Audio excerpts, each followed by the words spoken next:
All right. So apparently I didn't answer both the questions that I got this week, which the second one was actually on the YouTube channel. Somebody had asked me, how do you get to a body scissors position, and then how do you make the body scissors effective? Now, I've already answered the second part of that question, which is how do you make them effective? If you were to look at all my videos and you go for the ones that are most viewed or most popular, then you'll find that one, and I think I linked it. I'll put the link in the description down here, so you guys can go to that video on the efficacy of a body scissors. But when we talk about how do you get to a body scissors position, well, let's talk about this first of all. Is that we have multiple different types of body scissors, right? So we have the straight across body scissors, right? We have this, which is basically guard, right? And then we have the reverse, which is basically back mount. And then you have body triangles and that sort of thing.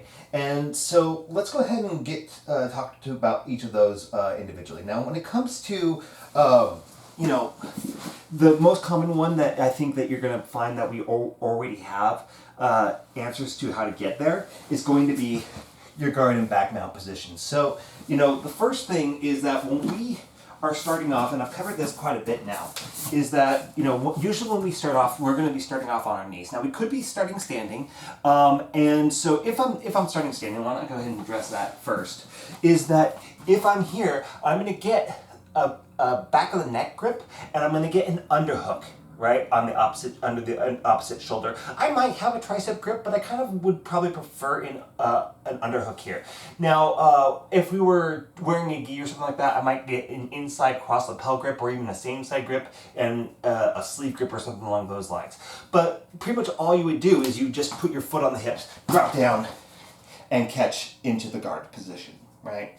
From that, we could end up in this position where I might have my elbow on the inside of their arm here. They might be grabbing onto my neck or my shoulder here. I have this here. I can, from here, start to look this off. So I'm lifting my elbow up, turning my head so that their arm comes over the top. I can catch that and get into what's called a Russian tie here, right? From here, I could step down and press her down and make them face plant or something like that. Or, I could just use it as a path to the back, right? So I could switch this, maybe come up under here or do a cross onto the neck, come to the back, kick out their knee or whatever, or just sit back, block their feet, sit back, and come into the back now, right? So there are paths to doing that from standing. But, we get here into the starting position, right? We tap in.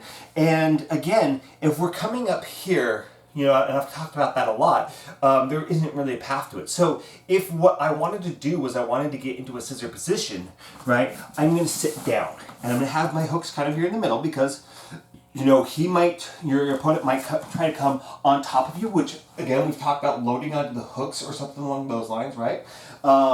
And so if somebody does try to come off, I could put my feet on their hips and maybe I get connection with them and I roll back and have them here, open up my legs, let them drop. Or, if they're coming right at me, just open my legs and let them come into my guard. So there are those types of things. Now, I don't think if somebody does sit down that you're really going to be able to, step through and then just kind of come up into the mount, or try to pull them, especially trying to pull them into a guard from if they're already sitting down, right? I have to pull them over their own legs, so creating this little frame that's preventing me from doing that. I think that there might be a way to roll somebody, but it's not going to be particularly easy. Now, so basically from that opening position, you have a path to the guard, which basically can be used as a scissor / scorpion crunch position, and you can also use a body triangle from that position. So from that guard position, if you want to transition, into a crossbody scissor, right? So I've got my legs locked up, maybe I was squeezing, maybe I got, that guy going on there, right? Really, and we've covered this quite a bit, but when I break somebody's posture down, right, I could, come and hold on to the wrist here, come under here if they're trying to post off my hip to try to open my legs, and break their posture down by bringing my knees into my armpits or whatever. and push them off to the side. So I could grab the wrist, pull them over to the side, and get into this position where I'm grabbing onto their lap. From here, right, I could look, push, right, and just come over into a scissor position. Or I could go belly down here, right? So all I'm doing is I'm just trying to get them off onto the angle so that I can start setting up that scissor from here. Okay? So in this process of it being in this guard, right, I can get a 2-on-1 grip. Maybe I get into this entangled arm position. Sure, that will work too. Push. I can go into like a belly down scissor here. So that would be another path into it. Now remember that guard and mount are relatively identical positions. So if I'm down here in a mount position, right, they're usually going to hopefully, you know, if people, again, if they're pushing up on you and they're extending their arms, you've got everything in the world to play with here. But really, I don't know that you can really get to a scissor position from here because I have to be able to get my leg underneath them, and they're not going to let me do that.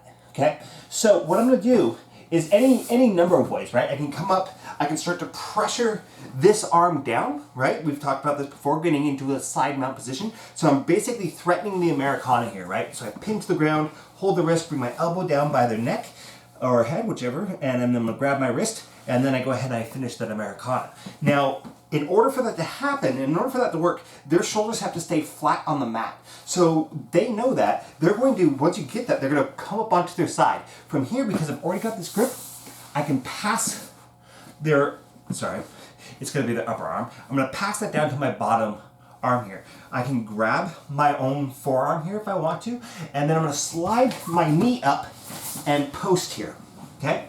So now I'm in this kind of side mount position, and they're on their side, right? I've rolled them up so that they're facing this way. Now, because they're on their side, if I were to make my leg parallel to their body and force them to roll over that leg, well, now I'm transitioning into a back mount. But I don't have to, right? There we go. There's your cross body scissor right there. So we just get into that side mount position and we come over onto our side.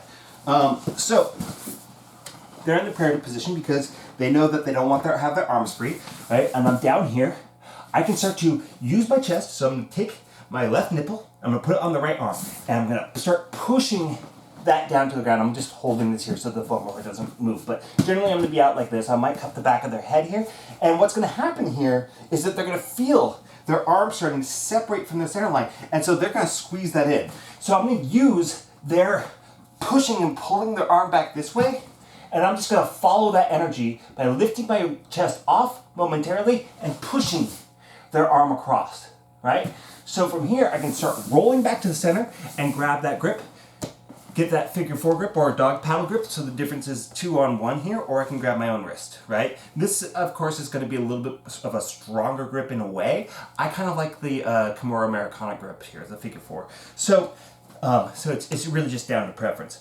But once I've got this grip, you know, I can just follow that back up, right? Slide my leg up, put my heel into their hip here.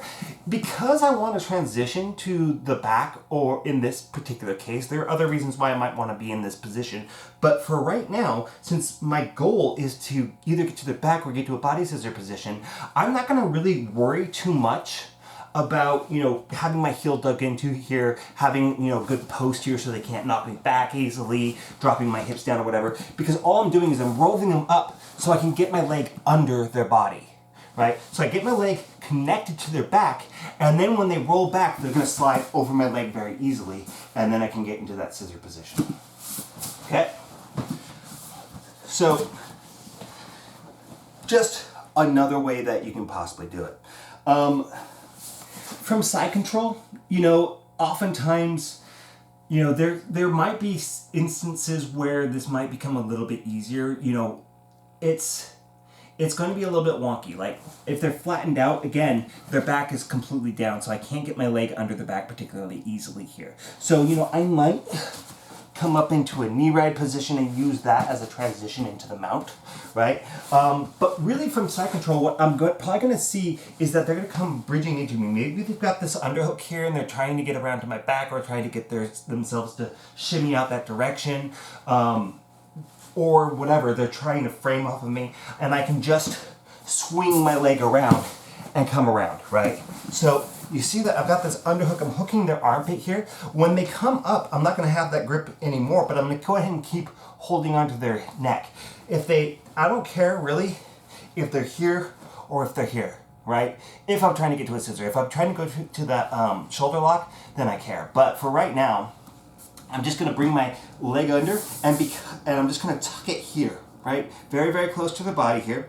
I might switch to a wrist grip onto this bottom wrist, right? I might, because I don't want it to end up on my hip side. Granted, you know, I can still do a neck scissor choke on here, but in this case, you know, I'm here, I've got my leg tucked under, and then I just fall and I bring them with me, right? So if I can grab that wrist, if I can grab that tricep or the shoulder or whatever I can get, post, and then my legs get under. Right? So kind of the same concept there where I'm trying to slide my leg underneath their body by getting them on their side. If they're flat on their back, it's going to be really hard to do. Okay? Other ways that you can get to kind of that same setup. Again, you know, we're here in that side control position. Yes, I am making this up on the spot. Okay? So, you know, I roll my hip. I get into either a switch base or a scarf hold position. I've got this underhook here. I'm going to replace this bottom arm with this hand, right? I'm going to go underneath their elbow. Here. I can either be next to the neck, or I can teabag them, right? So from here, I start to posture up so I can start to roll their body, right? So it's like I'm trying to set up that Kimura from the north-south. So from this position, right, a lot of times I'm going to get this figure 4, right, so I can get that Kimura. So I'm going to bring my knee up so it's by their shoulder blade. It can be parallel to their body, especially for these purposes. I'm going to step my foot over and I'm going to get it under this bottom side elbow. So I gather that up, right? So yes, in this case, their arm's still going to be trapped in here. So from here, I'm just going to roll to my side, boom, and then I can go across their chest or across their neck here, just a little bit, right? So I can kind of get into a very similar position with this. Again, the way that I got there was by rolling them onto their side, right? And then there's like the entire universe of getting to the back mount. Another thing that's going to happen, you know, a lot of times people are going to turn away from you, or maybe they're going to bridge into you and then shrimp away so they can get into the bottom 4/4 position, right? So if I'm stuck in side control, my opponent's right here, right? I might bridge, right, to get my knee shield in, right? Well, I'm getting to my side because I'm coming into them and I drop back. Maybe even if that knee shield comes in, I might still be able to step over and then get that leg over so that there's a path to the back there.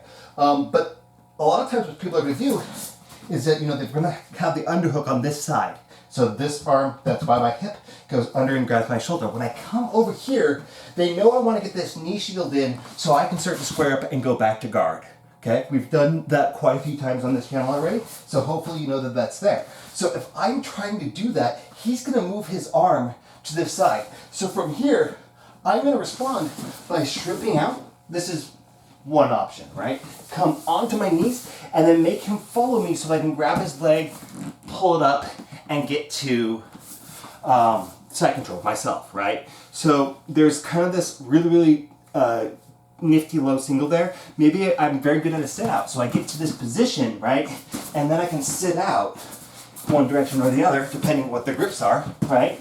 Come up and get up on the top 4/4 that way, right? So once we get in the top 4/4, right, your opponent's going to be down here probably like this, honestly, because, you know, beginners, and especially like high school wrestlers or collegiate wrestlers, they're going to be here a lot of times too. Why are they here? Well, because you're not going to attack them. You're not going to hit them with any submissions, so they don't have to worry as much about, you know, their neck being exposed, their arms being exposed, and that sort of thing. But, you know, you get to somebody who does submission, they're going to make themselves as small as possible here, right? Because top control on the top 4/4 is harder the closer you are to the ground. I can vouch for this. But they're also like their elbows are connected. There's not really much of a gap here, so it's going to be really hard to get their hooks in. So you can look through the different techniques that we have for bottom 4/4, right? So one of them, right, is I make my way around to the back, right? And we've talked about this in other videos, so I'm not going into too much detail, but you know, I can put my hand on the back of their neck or grip onto the trapezes here, hand on the hip, jump up, put my feet onto their thighs. I'm gonna hook underneath here, pull up so I can drop my hooks in, right? So from here, you know, if I can get a wrist grip, great, but I don't necessarily need it because I've now got my hooks in and basically have their back. So I can start to sprawl out if I want to, if I want to flatten them out. If I can, maybe I'll get an armpit grip. If I can get this figure 4 here, that's great, or a dog paddle grip. And I'm just gonna roll back and take the back, right? So again, this is a scissor position. I can go back to front on this one, right? There was another one that I was just thinking about. Oh, yeah. So if I am, you know, taking the back mount here, right, I can take a thigh ride position, right? So I'm going to take my hand, I'm going to put it on the inside of their thigh right here, or I might cup their hip. I might hold on to their wrist or their elbow or their forearm to keep that pinned to the ground. So I'm going to step here, right? And then I'm going to big back step down and then pull them into my lap, right? And this is pretty effective, actually. So again, I get into that back mount position from here, which again is a scissor position. And, you know, from this position, you know, I've got this underhook here probably. I might have it on the underside. So I might take my arm out and press against their head and pull, loosen that up, and there's a scissor position right there. Now, for being back here, when I have the back mount, right, I don't want to cross my ankles here.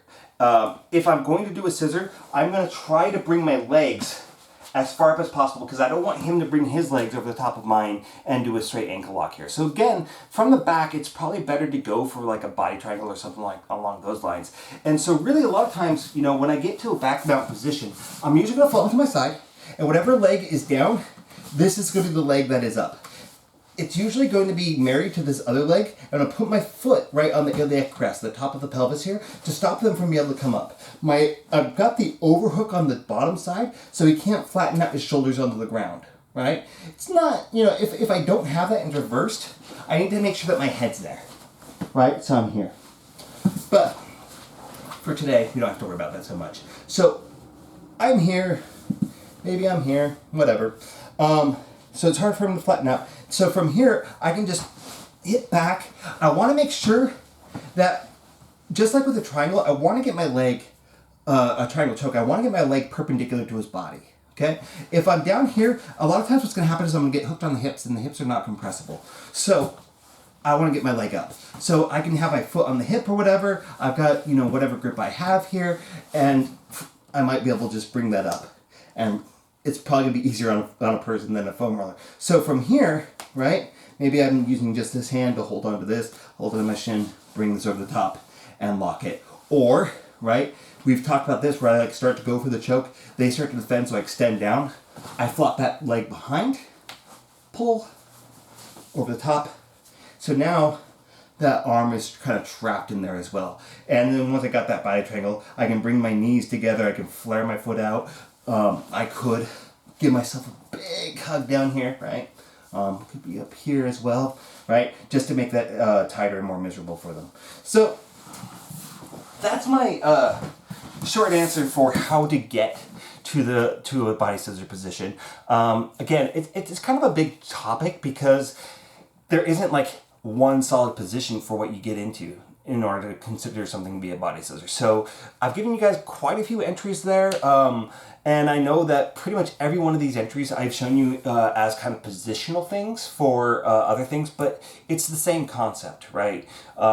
It's just being able to get my legs so that they go all the way around a person. And, you know, so play around with that. Let me know what you guys think. If you have other entries that I didn't go over that you think are very, very interesting, please share them.